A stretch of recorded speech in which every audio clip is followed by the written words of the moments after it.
सूरज चांद रहियो सागर माँ पानी। जब तक सूरज चांद रहियो सागर माँ पानी।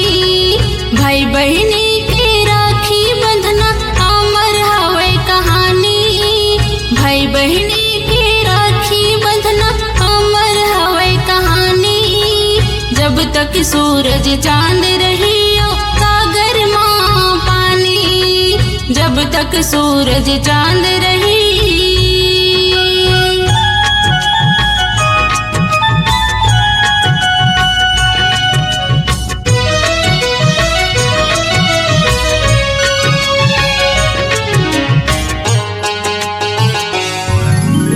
साल में एक दिन भाई बहनी के राखी त्योहार आथे। सावन बरखा घुमड़ घुमड़ के माया के रस बरसाथे।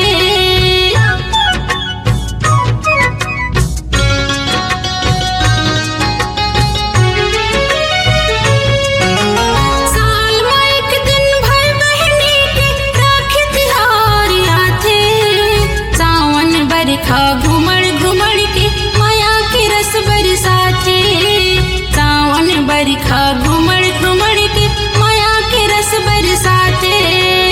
अंगना की मुनगाले कौआ बोले का। अंगना की मुनगाले कौआ बोले का।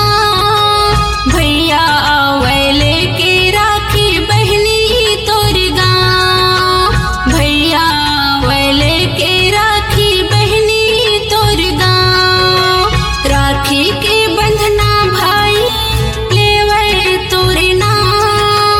जब तक सूरज चांद रहे ते आवे मोर गाँव। जब तक सूरज चांद रही।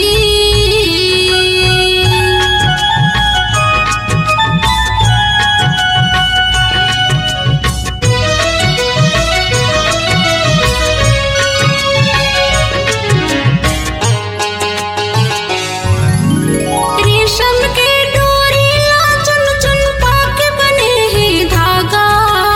ममता माया ओ दुलार भाई बहनी के नाता।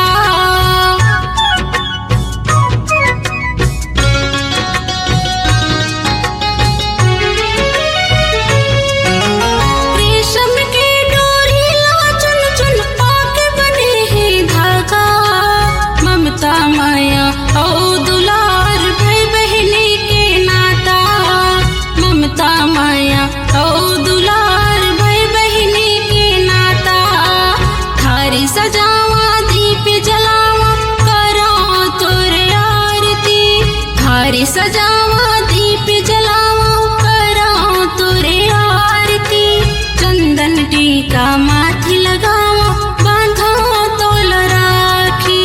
राखी के बंधना भाई लेवे तोरे नाम। राखी के बंधना भाई लेवे तोरे नाम। जब तक सूरज चांद रहे ते आवे मोर गाँव। जब तक सूरज चांद रहे ते आवे मोर गाँव। जब तक सूरज चांद रहे ते आवे मोर गाँव। जब तक सूरज चांद रहे ते आवे मोर गाँव। जब तक सूरज चांद रही।